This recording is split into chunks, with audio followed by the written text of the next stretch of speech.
Ada nggak sih satu kata yang menurut kalian atau mahasiswa ya kan saya bukan mahasiswa nih soal stunting. Kok kenapa kita itu harus lihat stunting? Pernah denger nggak, Ma? Kalau dari yang saya dengar dan ketahui ya Mbak, stunting itu menurut saya adanya perbedaan tinggi badan dengan anak-anak yang usianya sama dan ngefek juga ke cara belajar, aktivitas dan kawan-kawan. Masalahnya dan mungkin para pemirsa atau yang nonton video ini ya, stunting itu tidak bisa dicegah ketika yang bersangkutan atau adik-adik bayi atau adik-adik balitanya itu lahir. Stunting itu harus dicegah sebelum saya kurang memahami detailnya, tetapi pada 3 bulan pertama. Nah, berarti sebelumnya kan ada pola makan yang harus diubah. Ini adalah tujuan dari pengabdian dosen di Hubungan Internasional FISIP Undip. Sejauh mana kita nih, baik akademisi, kemudian mahasiswa, dan masyarakat itu bisa bahu-membahu untuk mengurangi permasalahan yang sudah jadi pembicaraan umum ini. Apakah cukup dengan makan bergizi misalkan dalam 1 atau 2 hari? Kira-kira, Ma?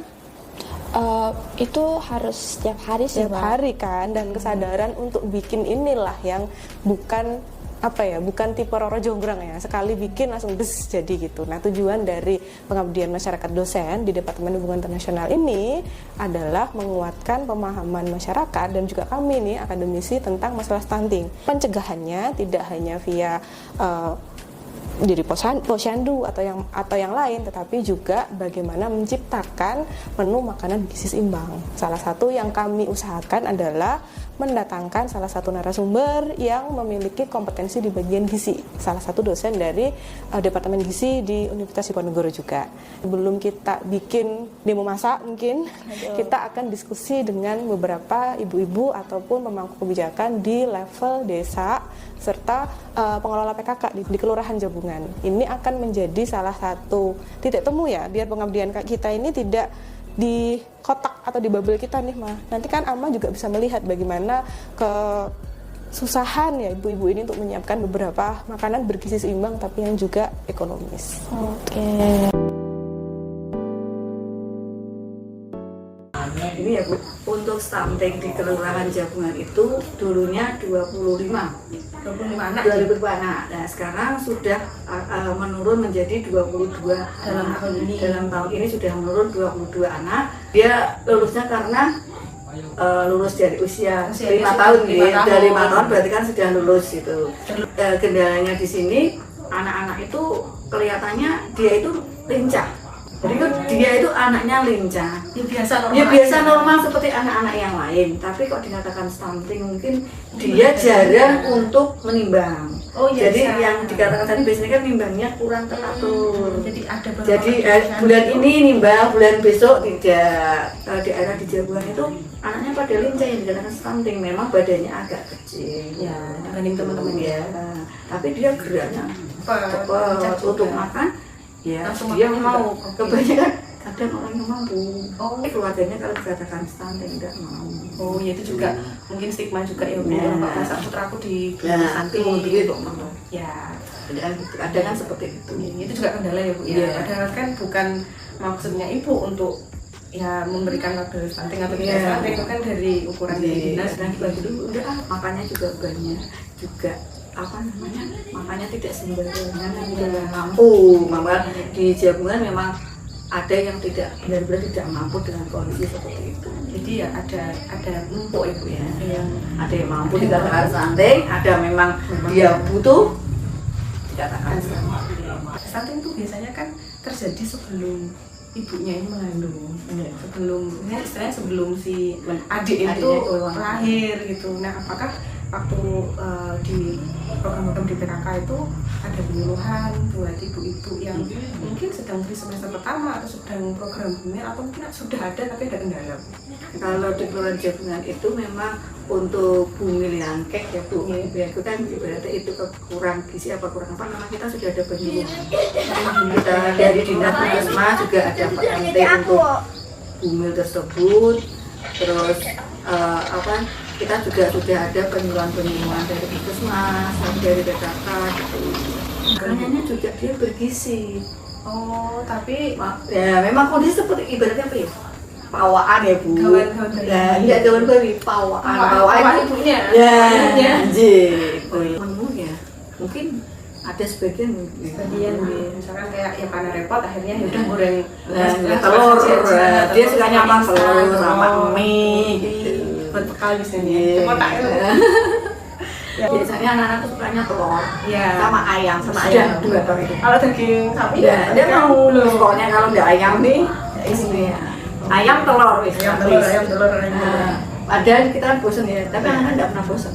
Ya mereka merasa enak ini. Kalau kasih tempe tahu nggak mau. Sekarang jawabannya tidak ada tempe tahu. Kalau susu mau mungkin.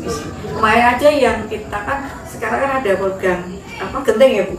Genteng kan orang tua asuh untuk stunting. ada yang jadi orang tua asuh berarti Ya. kayak OTA zaman saya. Iya, itu kan satu kelurahan satu. Nah di kelurahan Jabungan itu kita mencari orang tua asuh kan Ya. keadaan kemudian tahu sendiri lah Ya, keadaan kelurahan Jabungan. Makanya saya mencari kerjasama dengan Dutunjung itu. Karena dia juga mampu. Ya, dia mau. Jadi selama 6 bulan dia ngasih bantuan stunting untuk satu orang.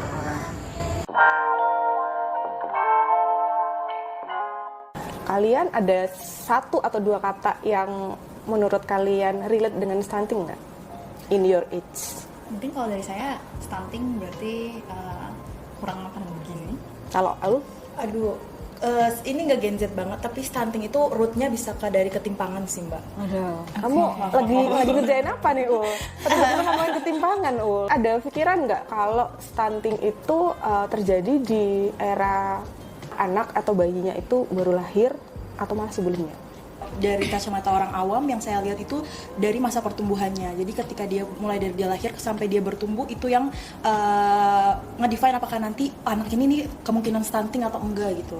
Tergantung dengan proses pertumbuhannya dia. Untuk awam ya, kita kan awam ya, kita bukan orang gizi, kita juga bukan mahasiswa ataupun tenaga pengajar di sektor gizi gitu, bukan dari fakultas kedokteran juga. Boleh nggak sih kalau kita berpikir bahwa oh itu tuh karena memang si adiknya kurang makanan bergizi? Kalau sepemahaman orang awam sih, kalau kita ngelihat, kalau saya sendiri pribadi ngelihat ada orang yang ada anak stunting, saya bisa langsung mikir kayak gitu karena saya juga nggak tahu backgroundnya seperti apa dan kenapa bisa seperti itu. Jadi saya bakal mikirnya oh ya nih kurang makanan bergizi, mungkin kayak gitu sih Mbak. Kalau dari saya sama yang kayak saya bilang di awal tadi ya Mbak, stunting kan bisa jadi karena mereka itu dapat asupan makanan yang memang kurang bergizi. Mungkin bisa jadi dari orang tuanya yang emang nggak tahu nih makanan yang bergizi itu seperti apa sih, atau mungkin emang dari orang tuanya yang nggak punya ya nggak mampu lah mungkin untuk memberikan makanan ke anak-anaknya makanan yang bergizi. Tapi ada case menarik loh, stunting itu it's not only about poverty. Kalian kalau misalkan makan ya, bahkan saya nih lebih kalau lagi stres nih utamanya, mending minum kopi sama beli seblak atau makan pecel.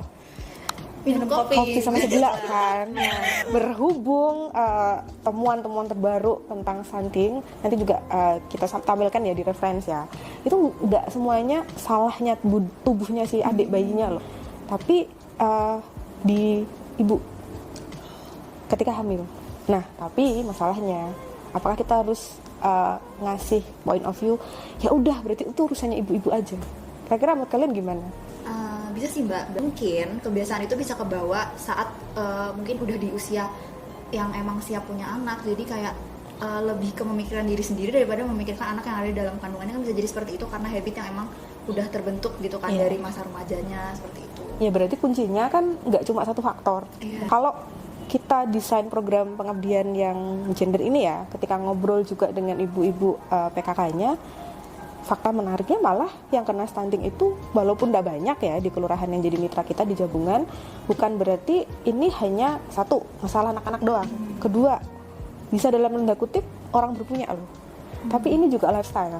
Oke, Aul pernah cerita tadi ada pengalaman nulis fenomena malnutrisi di Thailand ya. Iya, Thailand. Apa sih Ul yang bisa kita diskusiin bareng? Nah, Kalau waktu itu emang karena ada dua faktor utama, ketahanan pangan mereka sama itu tadi Mbak, ketimpangan. Jadi kalau yang kita tadi kan Mbak sempat ngomong juga kalau misalnya pada akhirnya juga sebenarnya ini bukan tentang, nggak cuman tentang satu faktor aja, gizi, misalnya tentang gizi si anak atau tentang gimana tumbuh kembangnya anak doang tuh enggak juga ternyata, tapi bisa jadi dari ibunya atau dari lingkungannya. Ada faktor-faktor pendukung lain yang mengakibatkan kenapa pada akhirnya malnutrition atau mungkin stunting ini tuh ada Kejadian. kejadian gitu sih. Kita nggak bikin riset ya, kemarin hanya visitasi buat program dan melaksanakan program. Ini tidak scientifically proven karena masih activity. Kita tidak menggunakan tolak ukur Gizi tertentu atau pakai apapun untuk mengukur fenomena ini. Tapi satu hal jadi finding atau jadi temuan, stunting itu nggak hanya masalah salahnya ibunya atau salah adiknya nggak mau makan, tapi itu juga ke lifestyle. Mending beli satu porsi makanan yang bergizi, dalam tanda kutip ya, gizi seimbang, atau beli junk food, fast food. Kalau sekarang Fakta. fakta lebih malah junk food sih. Kecuali kalian masak sendiri ya, tapi itu waktu. Nah ini juga jadi problem di kita juga, saya juga ya. Mungkin belum memikirkan nutrisi dari keluarga, untuk diri sendiri aja kadang memilih udahlah makan aja cepat.